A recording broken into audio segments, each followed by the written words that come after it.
I've raced the last 2 years here have been Kyle Busch, Brad Keselowski. I expect those guys to be serious challenges today.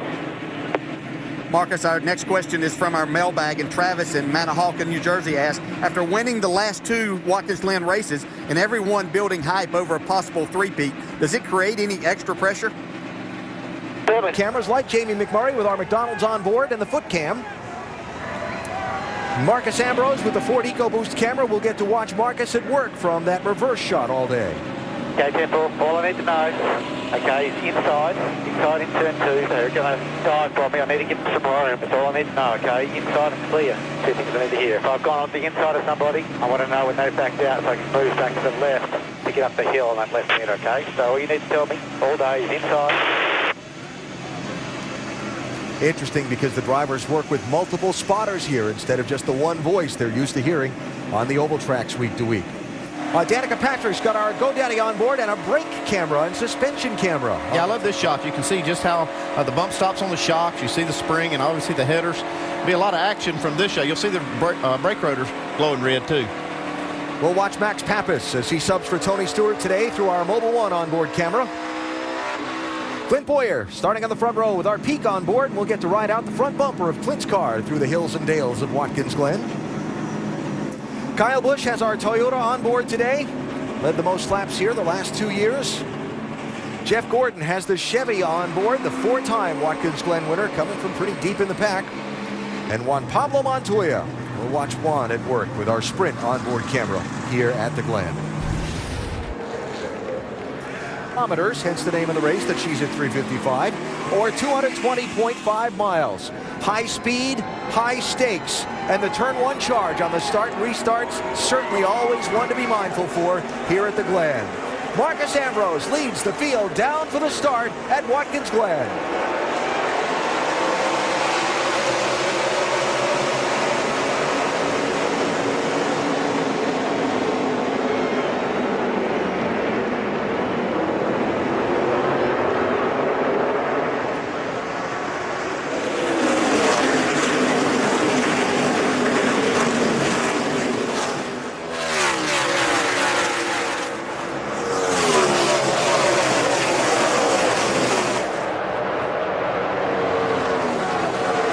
There's Ambrose with that move on a line.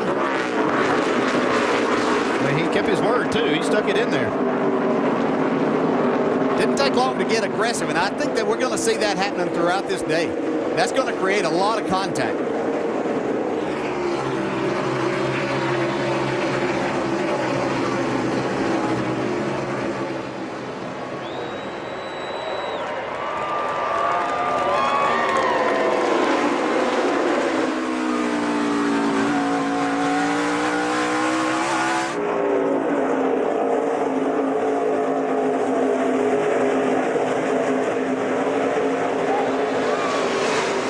Ambrose leads lap 1.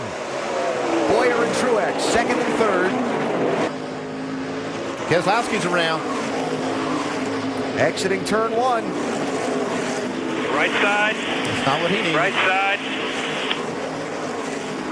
Side, big opening right here. Clear, clear.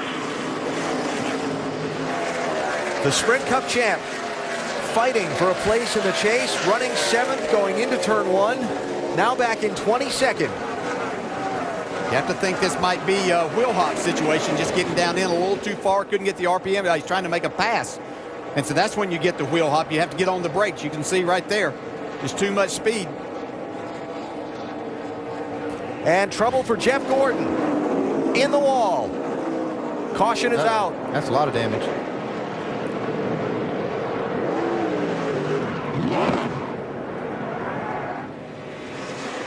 We're going to have a record, guys. That's that spot that we were talking about earlier, where he's at up here. It's coming back up to the back straightaway. Have to see what happened with Jeff. Really high speed part of the racetrack. You're wide open in the gas coming off of those S's. Bizarre, difficult incident at very high speed for Jeff Gordon, exiting the S's, and a hard crash for the 4-time champ.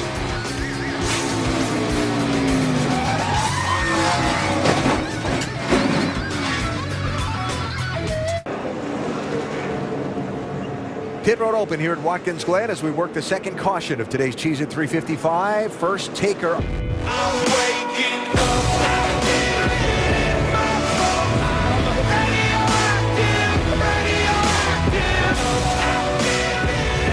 Marcus Ambrose in the 9 has done all the leading, but the caution is out for Jeff Gordon, just involved in a hard crash here at Watkins Glen before the restart. Let's check with Mike. Some track position, Brad running in 8th. Yeah, he's got some older tires than what these others do, but still got him in a good spot once again to kind of get back on cycle with the rest of them and be able to race them from here with pretty much the same type strategies. Trouble. Ron Fellows 33, Travis Kvapil 93. Caution is out. We're wrecked.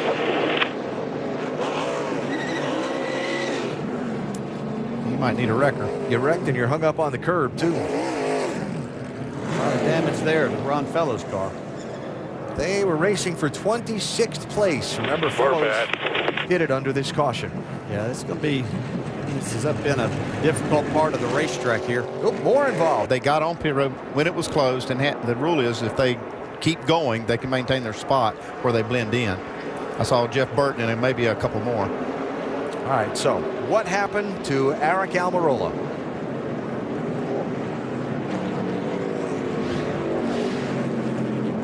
This is from Jeff Gordon. Oh, man, looked like something happened to that car. Like a left front tire. Yeah. Windshield deep into those tires. It took a left, didn't it? Kurt Busch sliding it into the corner. Gathered it back up.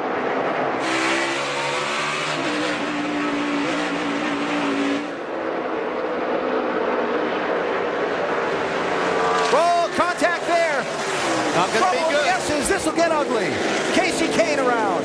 Junior hits him. And more spinning and crashing behind.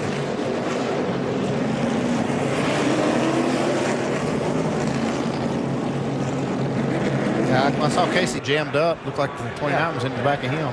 Well, we talked about that groove being so narrow. There's just like a lane and a half. You get outside of that with the 2 tires. There's just no grip there. Try the outside. Almost spins himself out trying to get to the bumper. The one that got away comes back to Kyle Busch. He wins at Watkins Glen.